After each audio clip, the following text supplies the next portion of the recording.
Thank you for being here tonight. We have a 30-second opening statement. We will start with Mayor Koch. Well, good evening, everybody, and thank you for being here. I thank the Quincy Democratic City Committee and Republican City Committee for putting it together, and certainly the Quincy Access Television for covering it. It's been a privilege and honor to serve as the mayor of this great and historic city. And we have gone through some difficult times, one of the worst recessions since the Depression. We brought the city through with great financial stability. We continue to improve the quality of life in our city. Crime is down, our schools are flourishing. We've extended library hours, and our veteran services is second to none. We've built a state-of-the-art track and a beautiful seating center. I look forward to the dialogue tonight. Mr. Phelan. I'm going to cut right to the chase. If you want higher taxes, vote for Mayor Koch. If you want lower taxes, vote for me. If you want excessive, wasteful spending, Mayor Koch is your candidate. If you want somebody who's going to respect your tax dollars, vote for me. If you want a closed hospital, a stalled downtown, burnt city records, flood maps not being appealed, then by all means vote for Tom Koch. But with your help, I'll lead the next 4 years responsibly and professionally. Please vote for me November 3rd. Thank you. Thank you. There are several questions, and we will begin with Mayor Koch. The first question is, the City of Quincy has fallen below the 10% threshold for affordable housing. What will you do to increase the number of affordable housing units in the city? And what will you do to help the middle class purchase homes in Quincy? Well, we're going to continue to do the work we've been doing, working with our nonprofits such as the Quincy Community Action, NeighborWorks, work with them to provide new housing units for what I like to call workforce housing. That is one of the biggest challenges in the region around the Boston area. Through the various development projects, we've added units, I think about 240 some units, and we've added significantly to the trust fund, which then becomes seed money that we can leverage with other organizations, as I mentioned, other state funding and other federal monies, where we can actually do special projects which have been done in parts of our city. We're going to continue to do that. We've covered that 10% over the years. We've dipped below, we've gone above, and we'll continue to work the issue. The problem and the challenge is that it's kind of a double-edged sword. Our property values are rising pretty dramatically, which obviously is a good thing for citizens. If you own a home, that's, for many people, that's your biggest investment. The flip side to that is it makes land costs more expensive when projects do come in. So we're going to continue to work and be creative with developers. We have an Affordable Housing Trust Committee that has been very active. In addition to the units, we provided a home ownership program for first-time home buyers, which has helped put about 25 young Quincy people into their homes, using some of the trust money to help them with the down payment, as well as the mortgage insurance. So we'll continue to work with that committee, continue to work with developers, and I'm quite confident we'll get over the 10% once again. Mr. Mayor, you have 1 minute to respond. Sure, that the threshold that's being referred to is a threshold that it needs to be met if you're not going to be subject to the state law 40B, which allows for developers to bypass local zoning ordinances and build development projects in neighborhoods where they're not necessarily needed or wanted. We were able to avoid that by looking at a different way other than the 10% rule. We looked at the overall geographic area of the city and the density of the affordable housing within it. But one thing we have to keep in mind, that Affordable Housing Trust Fund should be paid into by developers, and we should make sure that the developers pay into it. This mayor has waived that requirement in an election year to make sure that we got off the ground with a development in the downtown that really was a subpar development that resulted from a failed agenda with streetworks. So making sure we put money into that Affordable Housing Trust Fund is the most important ingredient. Then we can provide more affordable housing. Mayor Koch, you have 1 minute rebuttal if you wish. Certainly, you know, I don't have any right to waive any fees. We have inclusionary zoning, and all the development projects around the city have either provided units or have provided money that has gone into the trust fund. The downtown, the urban redevelopment district, there's no requirement, as the council voted on a number of years ago, for affordable housing to be part of that. So I haven't waived anything. We're working with the tools we have, we're working within the ordinances of the city of Quincy. Thank you, Mayor. This question is first to Mayor Phelan. What innovative ideas will you bring to the table in the fight against drug addiction in our city? Innovative ideas. You know, this is an issue that truly transcends politics. There's no silver bullet out there. Mayor Koch has done a good job in 8 years, yet we've seen the opiate epidemic explode in the last 8 years. Is it because of failed policies of this administration? Of course not. I have personal experience with addiction in my family. Personally, I know friends who have struggled with drug addiction. So I have 3 daughters and a son that thankfully have not had any issues with this, but I know that they're, but for the grace of God, go out. So this is an issue that we all have to work together with. There's some great programs out there. What's disheartening to me is that this mayor took out a full-page attack ad suggesting I don't care about an issue as personal as the opiate addiction. That's nonsense. The governor is showing leadership in this area. I agree with his proposal to commit folks that are addicted against their will. The city of Gloucester is doing some great things. The city of Quincy is doing some great things. We have Senator Keenan who's leading the charge on Beacon Hill with legislation. We all have to work together. We all have to complement one another and end this scourge. You know, at the federal level, we have to start taking a look at the pharmaceutical companies, at the marketing that was done, that allowed OxyContin to enter into our society and be marketed in the manner that it was. So there's a lot of work to be done. I credit the mayor, but we still have a lot more to go. Let's not make this a divisive political issue. The issue of opiate abuse is not unique to Quincy, as we all know. It knows no boundary, it knows no borders, knows no difference between demographics. It's a scourge that's affected our society in a tremendous way. And none of us have been immune to it. We all know people, neighbors, family, friends. And it's because of that, it's one of the first things I talked about coming out of the box in 2008. We put together a task force, bringing parties from all across the city, enforcement, educational, law enforcement, sheriffs, nonprofits, those that work on the issue, to really come up with a plan that would work together, bring additional funding, add additional education programs in our school. We've done the drug drop-off days. We added Narcan, which we saved about 400 lives for the first community in all the United States to use Narcan. It's not the be-all, and it's not the end-all. We've got to keep working the education as we have in the school. We've got to add programs in the middle school level. We've got to get the kids at a younger age to make them, quite frankly, scared as hell, even go near this stuff. So we have work to do. I'm proud of the record today, but much more needs to be done. I couldn't agree more with the mayor, and I commend him for the job he's doing. I commend Lieutenant Gwynn for taking the lead on that Narcan issue that has saved many, many lives. I commend the mayor for using the bullet pulpit of the mayor's office to talk about this issue and bring it out into the open. And like I said, I pledge to work with one and all to do whatever we can in the future to eradicate this issue. Thank you. The next question is to Mayor Koch. As expressed by many residents across the city, our neighborhood streets and sidewalks are in need of repair. Do you have a comprehensive plan that will address this issue? Yes, that, in all my years in government, sidewalk, streets, and tree issues were always the main constituent service issues that, no matter what administration you talk about, was tough to catch up with.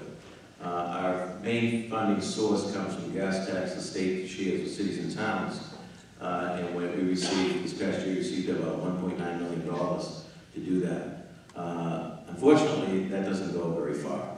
One of the things we have done since we've been in is that we look at all of our infrastructure, because for too often, for many, many years, the city just paved over existing conditions with a half-inch of overlay. We did like 25 or 30 streets a year, and it looked good for a couple of years, but it didn't deal with the aged infrastructure underneath those surfaces. So we've been tackling it from the water main side, working on National Grid on the gas replacement side, and then rebuilding the street and sidewalks. We don't get as many done per year, but we're doing streets that we shouldn't have to touch for decades once they are finished. It is my intention as we continue to grow our city that we can add and eliminate a lot of structural deficits, a lot of challenges cities and towns face in funding certain things, and I believe it's now the time to begin funding that, at least matching those state dollars that we receive each year from the gas tax, so that we can get more done across the entire city. We're an old city, 247 miles of roadway, 330 miles of sidewalk. We have 43 tide gates. We have 8 miles of seawall.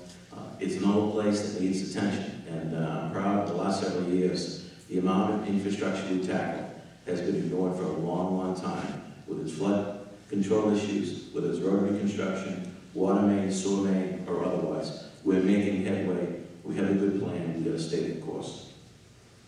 You know, I was watching the councils at large talk about this issue, and Joe Finn mentioned it in the audit of the streets and sidewalks, because that's actually what we did. I was with Doug Petro the other day, and he had our 10-year pavement management plan. You know, it's about management. We developed a pavement management plan, 10 years, 10-year pavement management plan with the help of the city council. We did an audit of every single street and sidewalk. And what we said was, and we coined the phrase, we're going to take the politics out of paving, because that's what goes on all too often. The squeaky wheel gets oiled. It's not just about paving the tough streets. It's about knowing what's going to be deteriorating next, knowing what's under the ground. It's about financing properly and addressing the issue. We had a plan to address the streets and sidewalks in this city over the course of the next 10 years, which would reflect the grade of those streets and sidewalks to increase to approximately 80% over the course of that 10 years. And we took the politics out of it, and that's what we need to do. Mr. Mango?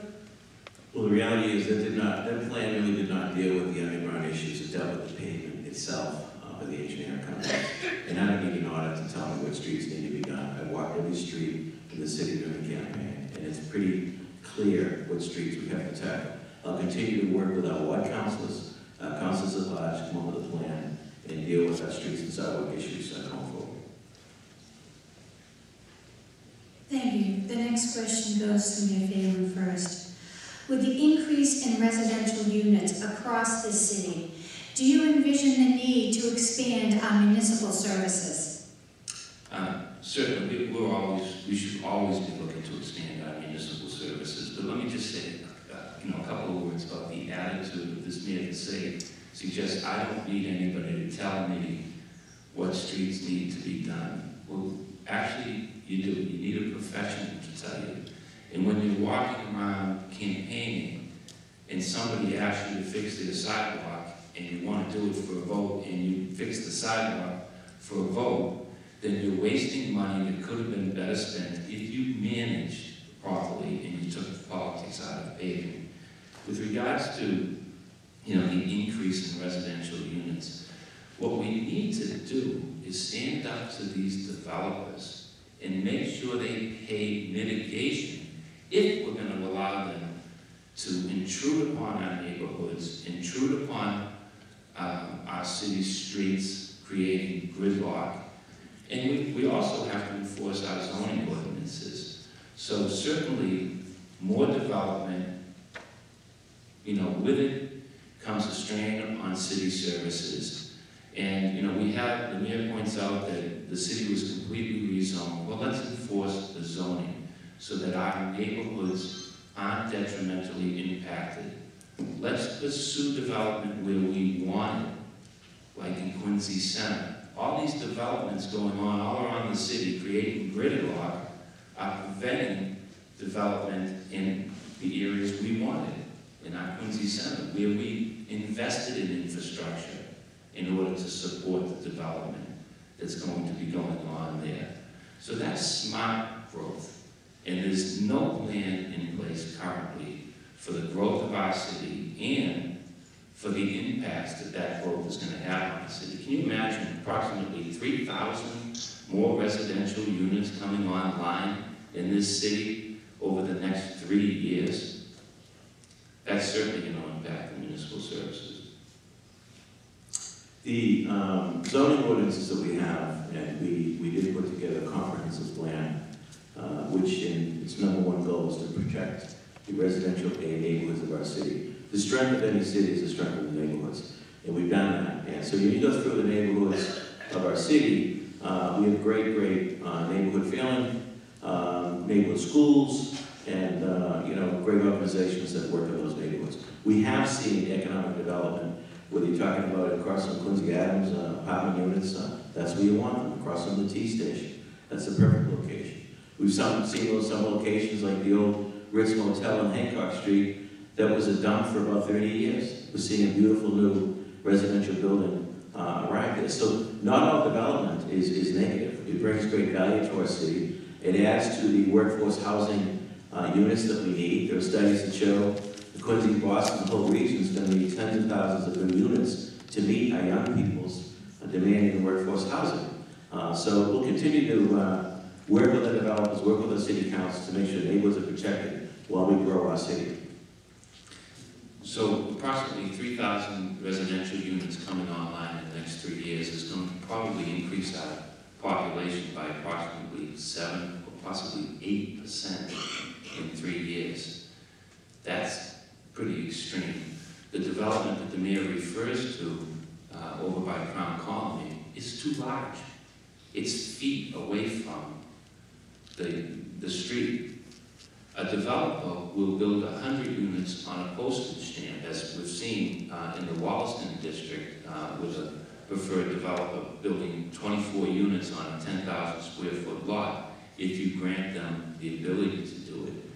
We have to stand up to developers. Quincy is an attractive place. We do have to grow in order to grow our tax base. But there has to be a balance, and I would suggest that there is none currently.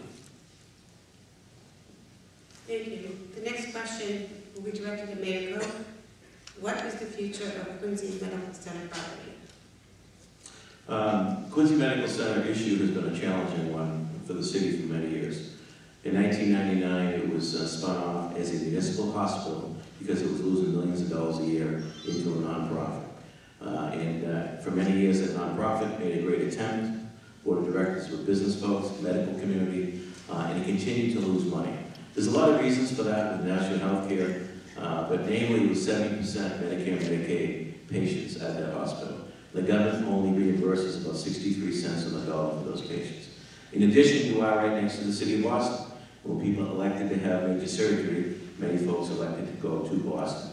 Now, when the hospital went into bankruptcy as a nonprofit 4 years ago, Stewart came in and through the blessing of the Attorney General at the time was able to take that property over. What we as administration did was insist that the right of reverter on the deed stay in that. It wasn't an easy battle.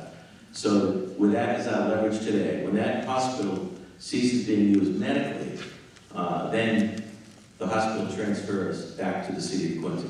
Now we fought to keep the ED open through the help of the Department of Public Health.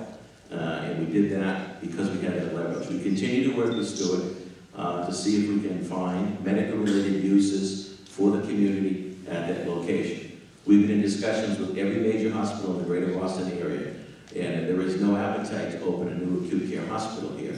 But we'll continue to work with the parties to make sure that our residents have that medical needs that they need and deserve, and certainly to keep an ED here open. I think has been a major priority, will continue to be a major priority, and we're successful in doing that. So stay tuned. We'll be having, I'm sure, meetings as Stewart comes forward with some more concrete plans. We'll share those with the community, and as a community, we'll make a decision what the best way to go is. You know, the problem was the community didn't know it was going to close until after it closed. The mayor blames the Attorney General. That's not leadership. Della Chiesa, McIntyre, Hannon, Tobin, Larea, Sheets, and myself all fought to keep that medical center open.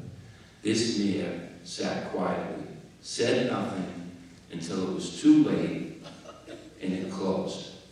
No fight, no objection, nothing. Absolutely nothing. And that's not leadership, ladies and gentlemen. You're afraid that it might close even if you stand up, so you don't stand up and tell the public that your medical center that's in a community with a population of 93,000 people, many of whom are seniors, is going to close, or you don't even know it's going to happen. Which is it? The mayor was asleep at the switch, or worse, he failed to stand up for the residents of Quincy with regards to the medical center. Most of those mayors you referenced were mayor when it was a city hospital. And the battle in those days was how much do we commit to that hospital, because it continued to eat our budget in dollars against schools and fire and police. The reality was it became a private institution in 1999. In fact, when they decided to close a major rehabilitation unit at that hospital, you were in the paper stating, nothing I can do about it, it's a private facility. So let's be consistent, let's be honest with the dialogue. Mayor Phelan, with all the current and pending developments in the city, how do you plan to address the traffic issues plaguing our city today? Well, that's a great question. I know 8 years ago the mayor ran because the traffic was so bad. So, I mean, I don't know if it's gotten any better, but it certainly doesn't seem to me. And, you know, just to go back to the mayor's prior question, saying that I allowed the rehabilitation center to close. What he's referring to is the facts and detox. That was actually a condemned building that was closed by the state. Had nothing to do with me, and quite frankly, it needed to be closed and it needed to be torn down because of the condition of it. To suggest that that is somehow I'm asleep at the switch is ridiculous. What we need to do is stand up to developers, like I said before. If developers are going to put units in our city, hundreds and hundreds, if not thousands of units within our city borders, then we have to stand up to developers and say you have to pay mitigation to control the impacts of that development. Better yet, maybe, just maybe a novel idea, we should plan for future development in ways that make sure that the infrastructure is present when we do the development.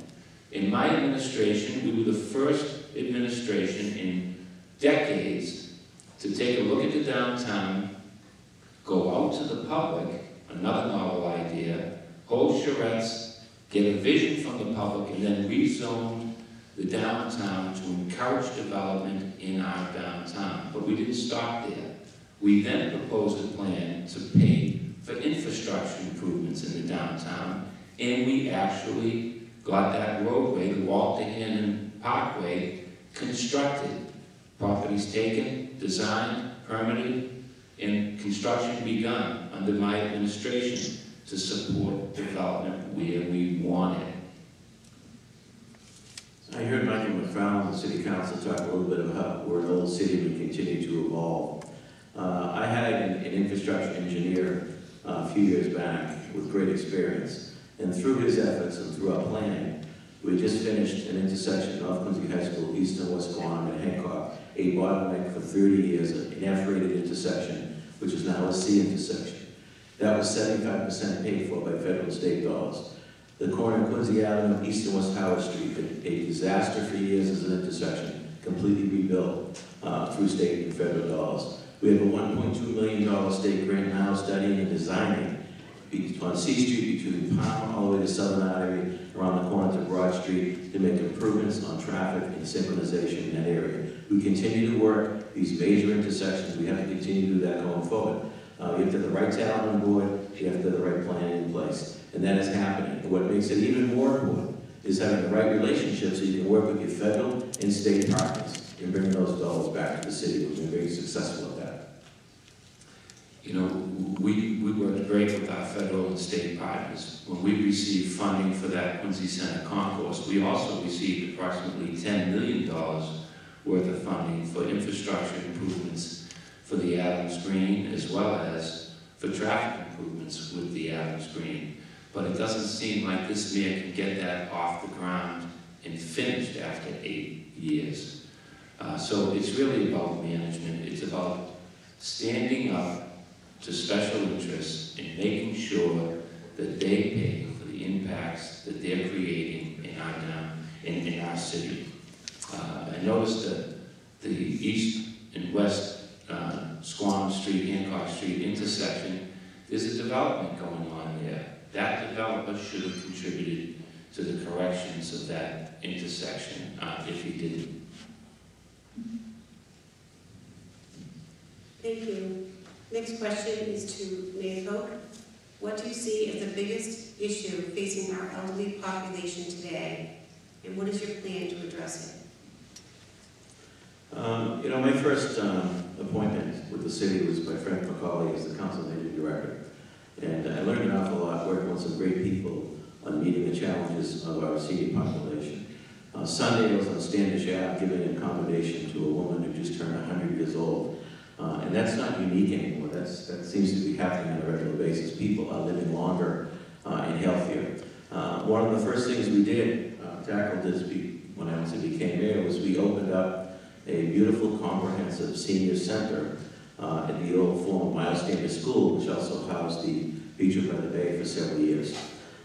Think about that. We would be one of the largest senior populations in the entire Commonwealth, and we had not had a senior center when many towns around us did. Through that senior center, it's not just the building. It's all the programming through that senior center that is offered to our seniors. It's continue to work with our South Shore services to meet the demand of those that are homebound with their challenges and their needs. I have found over the years that you know, the elderly need someone just to come in and say hello, just spend a little time with them, to show a little love. And I think that's one of the bigger challenges they have.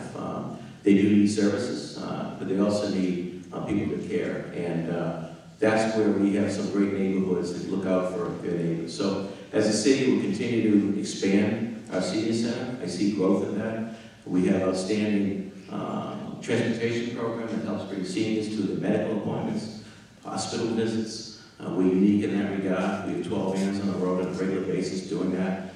We help those shut-ins with their shopping through the personnel of the senior center as well. So we've got to continue to respect the generation that really created the opportunity for all of us, continue to build on those programs that we've had.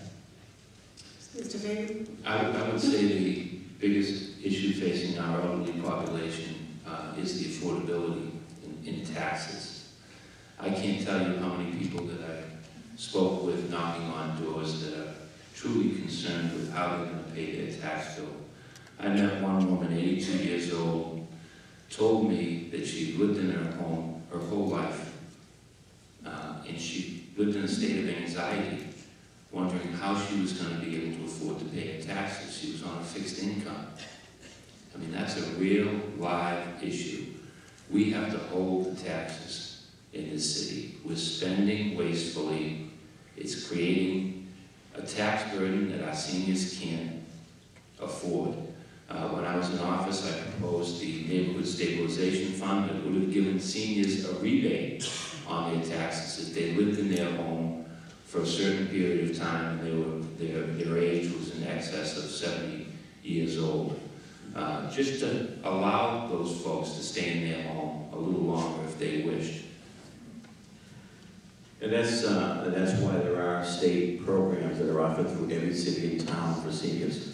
There are abatement programs, there are tax deferment programs. There are those tools and resources. I've shared a number of those information criteria with seniors as I was walking the city this summer. That some of them were not quite aware of that. So some of them, if the house becomes cash rich, they can't maintain their home. It's also a struggle to pay the taxes. And that's why buildings like the Moorings and Squam and Naval Terrace and some of the other senior complexes are great places for some of our seniors to then find the next stage or the chapter of their life where they can have a company around them, have services around them, and have seniors with them each and every day on a regular basis. So it's a combination of things. It's not one simple answer, and we'll continue to work with our senior population. Thank you, Mayor. To candidate Phelan, what do you intend to do about taxes? Do you believe the current tax rate is reasonable in relation to the city services provided to the residents of Quincy? The answer is lower taxes. That's what you do. I did it 2 out of my 6 years in office. This mayor increased taxes on our residents twice as much in 1 year as I had in my 6 years combined. Nearly 3 times as much on average each year. Now, he's going to tell you that I cooked the books.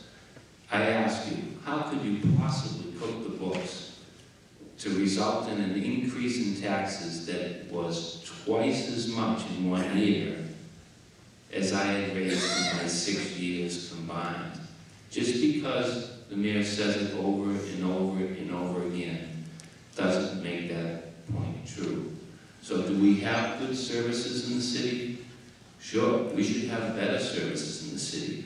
But when you spend wastefully and excessively, and I could list 10 things right off the top of my head where we've done that, that creates a tax burden too large for our residents to bear. And even worse, unnecessary. So you lower taxes, you manage budgets. This mayor does not manage budgets. He spends excessively, and that results in higher taxes. By the way, if you've checked your water and sewer bills, you've seen that the water sewer rates have increased by approximately 47% since this mayor has taken office as well. Yet he claims that I flipped over the tax burden to the water bills in my last year in office. So it's more deflection.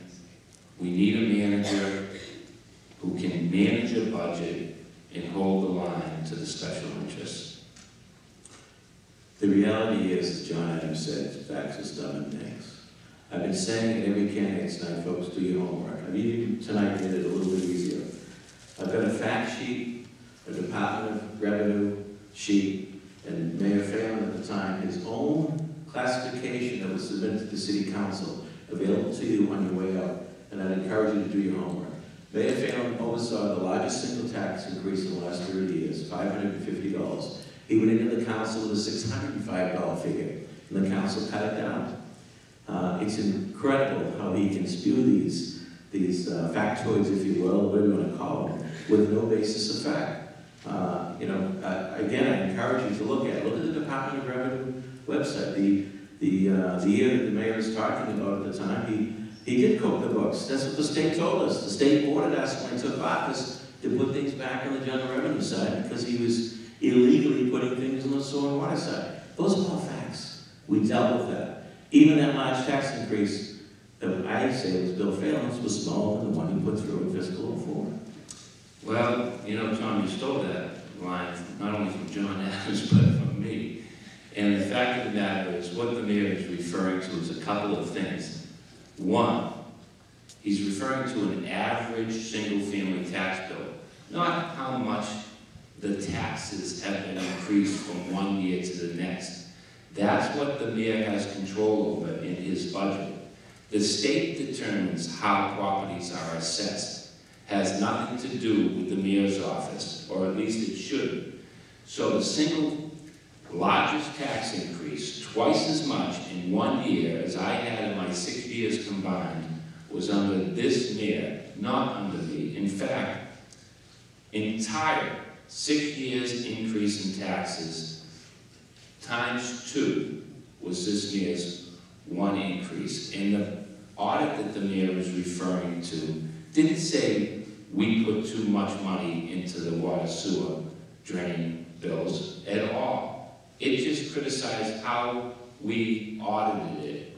Nothing to do with the total amount. In fact, that same auditing company criticized the mayor for not putting enough money off towards the water and sewer bills. So he's done that and some since. That's why he's increased the water sewer bills by 47% in 8 years.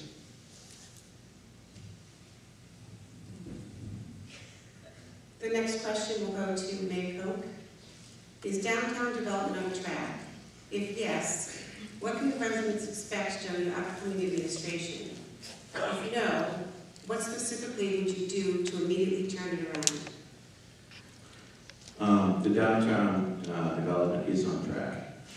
Those of you who have been by down the last couple of days, last couple of weeks, you see the tower crane in place for the first phase of construction on that part of downtown in more than 4 decades. This isn't easy. Joe, I heard Joe Finn saying that. This is hard work. It's complicated and difficult, but we're getting there. We made great progress. The first building underway, Quincy Mutual, 169 units of housing with 14,000 square feet of retail. The Galvin project, the old Woolworth building, will be underway in November, 54 condominium units, and we also have 8,000 square feet of retail on the first floor. Mr. O'Connell is going to be presenting a proposal to the City Council sometime in November for another residential tower. There's been another transaction in the downtown, the Cornwall property, the parking way, and we'll be meeting with those investors about the division for the parking way side. So the downtown is underway, it's moving. The transportation project in around City Hall is going very well, and that creates the Adams Green project, which is a terrific project that's going to create a magnificent park setting, world-class park, that gives the dignity that that church deserves because of the 2 presidents and their wives buried here. That has been part of the downtown plan from day one. The vision hasn't changed. Developers have changed, but the vision is the same. A mixture of residential with a combination of flats, apartments, condominium ownership. Then we also have commercial, education, and then a mix of retail and restaurant, which will be concentrated mainly on the first floor of each and every building. And the plan calls for all bonding to be done for the downtown to be paid for by the new taxes out of the district. So today, the downtown is a liability of you and I because we own it, the infrastructure is old, but the improvements, the new infrastructure we do will be paid for by, we've already had a number of federal and state grants. Government just announced another one this summer. But also by those taxes that are born out of the new growth in the business district, so you don't have to bear the cost of the very aging infrastructure of the downtown. Mr. Phelan. When it comes to credibility, I mean, there it is.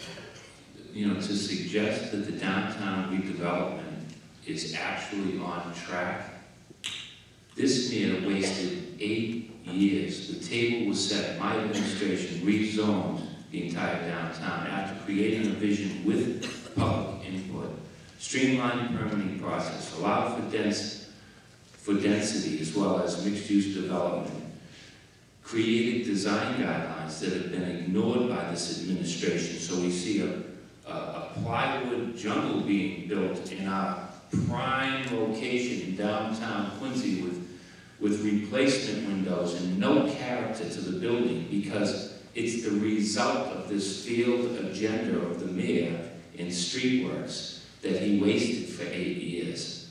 Let's be realistic, ladies and gentlemen. 8 years wasted. Every 2 years, another election year promise. Same old this year. The reality is the downtown's happening. We've been talking about it for a long time. You had 6 years, nothing coming out of the ground. We have buildings coming out of the ground, exactly meeting the vision of the future. These things aren't easy, but we're getting it done. We're getting it done because we're getting federal and state dollars in as well. The Hannah Parkway was built with ARA money. I was mayor at the time when the president came through with the ARA program. We moved the town brook. A lot of things have happened. And yes, Mayor Phelan made contributions by rezoning, and we do follow design guidelines. But the reality is it is happening. All you have to do is take a walk. It's long overdue. In the course of my time, we spent 30 meetings across the city getting public input, and Streetworks did not perform, so we fired them, but they brought great value. It didn't cost the city any money. They lost $23 million. The taxpayers did not lose anything. Any expenditures for the downtown were paid for either out of the DIF, which is paid back by businesses in the downtown, or the developer, Streetworks at the time. So I'm very proud that we have 4 local developers now implementing that vision that we've been talking about for the last few years. Thank you, Mayor. Candidate Phelan, if elected, you have a 4-year administration ahead of you. What are your goals? What do you want to see accomplished in the next 4 years? 1, have the strongest, and it's unfortunate we really haven't even talked about the school system, have the strongest school system in the state, bar none. That's my number 1 goal. When you have that, you have the strongest city in the state. And that would be my goal, first and foremost. Obviously, we need to get our arms around the finances. A top-to-bottom audit of all the spending and salaries that have been being paid out over the last few years needs to occur so that we can move forward and take care of those quality of life issues in our neighborhoods that we need to take care of. 2, we need to move correctly with downtown. Everybody's worried about doing it quickly. Listen, I agree. We need to move forward with the downtown. But we have to move forward the right way. We have a city who is kowtowing to developers behind closed doors, getting proposals that none of the rest of us even know about until they're announced, relating to property that we own, that we created a vision for. This man talks about going around from neighborhood to neighborhood. You know where he was? He was up here with his partners, Streetworks. All you folks were down there. I suggest that he should have been down there with you, asking the developers the difficult questions about how they were going to benefit our city. And if he had, he would have known not to waste 8 years chasing a pipe dream from these developers. And people were hurt. Money was spent. And the full faith and credit of our tax dollars, your tax dollars, is at risk with the downtown.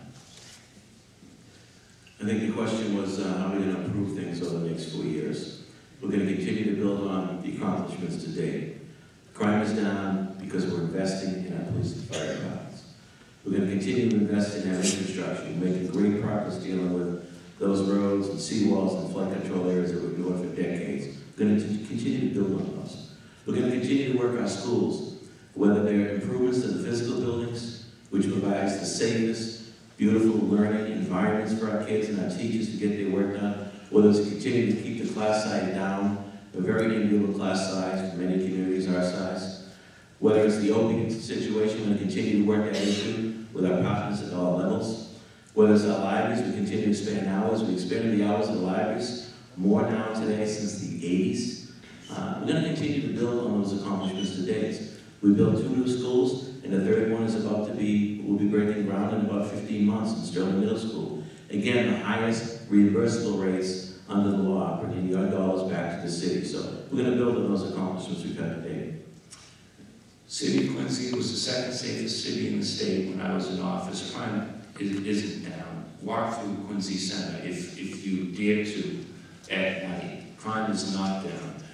Our fire department received a 15% increase in their salary after this mayor was elected as a bonus for electing this mayor. Afterwards, what happened?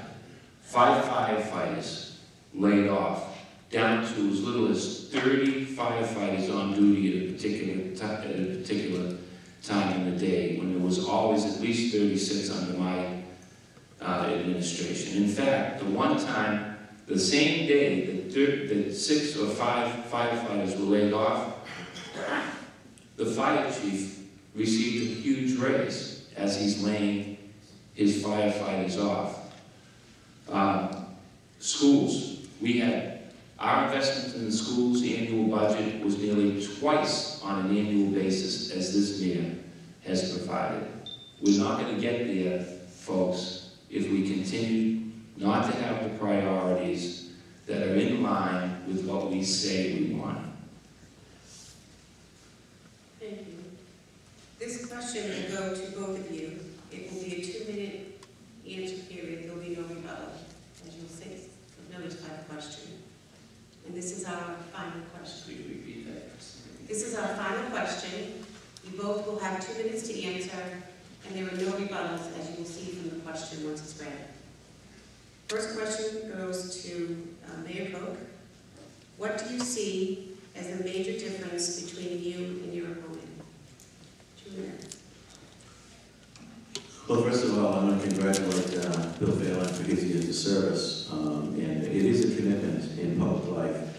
I saw a member of the council candidate say earlier, it's a great sacrifice by families, so I congratulate him and thank him for his service.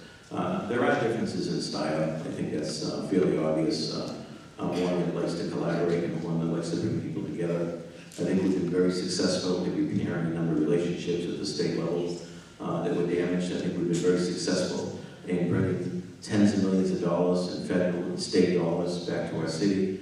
I think we've been very successful working with state agencies and entities because we built good relationships. I think the leadership style might be something that is different. We've had a strong success in our financial area because we're managing well. We were investing back into our community. You know, I kept hearing that from my opponents all summer long about how he's spending money recklessly. Building new schools, getting the highest reimbursement rates, spending money recklessly repairing seawalls in your neighborhoods, spending money recklessly doing flood control projects in West Quincy, Oliver Road, the loose streets, Miller and cross streets, people that have played for decades. No, I view that as investing back into the community.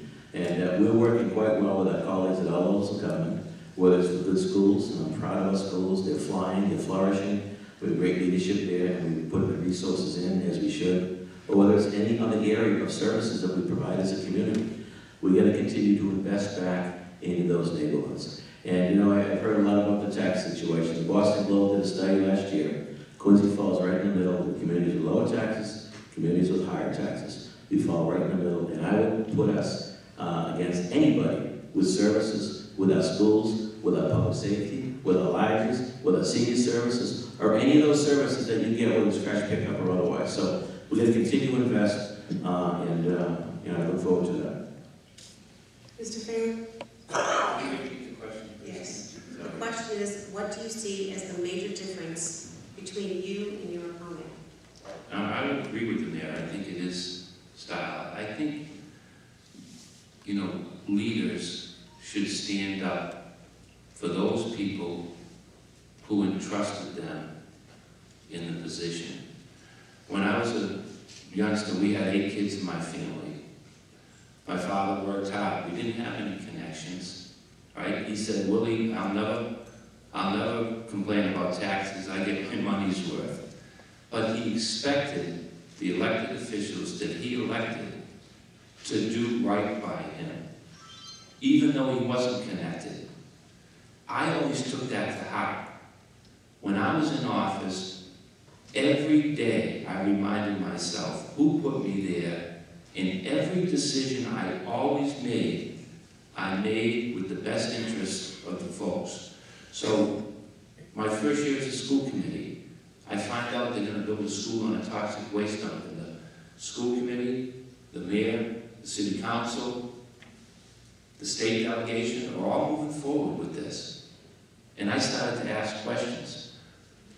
I was like the skunk at the garden party, but I knew who elected me. This mayor was planting the fields on that project. Now, fast forward, I'm the mayor. I see a health line item go from 18 million in 4 years to 36 million. What do? Stop laying off teachers, firefighters, and police? No. I take a difficult stand and say, hey, listen, we have to do something about this, folks. And when I start negotiating with our unions, I stand up for the taxpayers. The result, we saved $10 million. Did I make a lot of friends doing it? No, I didn't, not in city government. This man stood up and took a vow when the $10 million came in. So I'll always be there for the people who entrust their faith in me, and every decision I make will always be made with their interest in mind. And I think that's a little bit of a difference there between the mayor and I. Thank you. Now we will have your 1-minute closing. Mr. Phelan, you will begin. You know, people always ask me, why did you do it again? Why did you want to be the mayor? And I try to tell them what drives me. When you're the mayor, you get to help people every single day you're in office. And you also get to guide the city into the future in ways that might allow for your children to want to stay here and raise their families, just like we did. And that's why, quite simply, I see what's happening. I see reckless spending. I see tax rates going up. I see water bills going up. I see a field downtown. Flood maps not being appealed. On and on and on. And I know I can help. So what kind of a person would I be that if I knew I could have an impact like that in my community and I didn't try? That's why I'm running for mayor. And with your help, we'll move this city forward professionally and responsibly over the next 4 years. Thank you, and please consider your vote for me on November 3rd. There you go. Thank you. You've again heard a lot of Fukuki math, or whatever you want to call it, but I just encourage you really to do your homework, to look at the facts over the years. Now he's trying to take credit for the GIC program that we negotiate with every union, and it's bizarre to me. But the reality is this, folks. It's been an honor and a privilege to serve this great city. We're moving the city forward. Property values are up. Our debt ratio is down. Our bond rating is up. The bond rating agencies would not be rewarding us with that if we were spending money recklessly. And I'm yet to hear a proposal by this gentleman about what we're going to do going forward, or what he's going to cut the taxes. All those programs we talk about, those schools he wants to add more money to. Let's have an honest dialogue. 2 national studies have shown this city is one of the best places to raise a family in. One of the top 50 in one study, mid-sized cities, and top 100 in the other. Doing something right here because we're working together. It's a great city. I ask for your vote on November 3rd so we continue the progress we've made. Let's not go backwards. Thank you very much.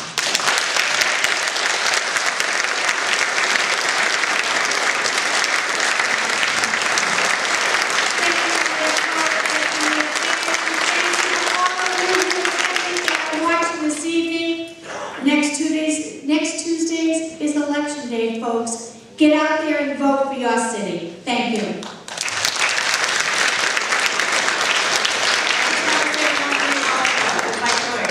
If you notice, the 2 people sitting at this table are both strong women who are running their constituencies well.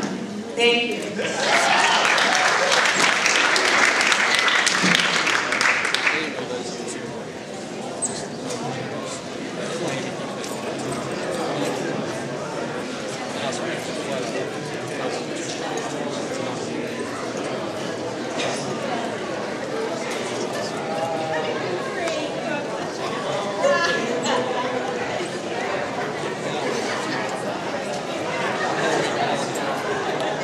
Tomorrow, right?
Yes.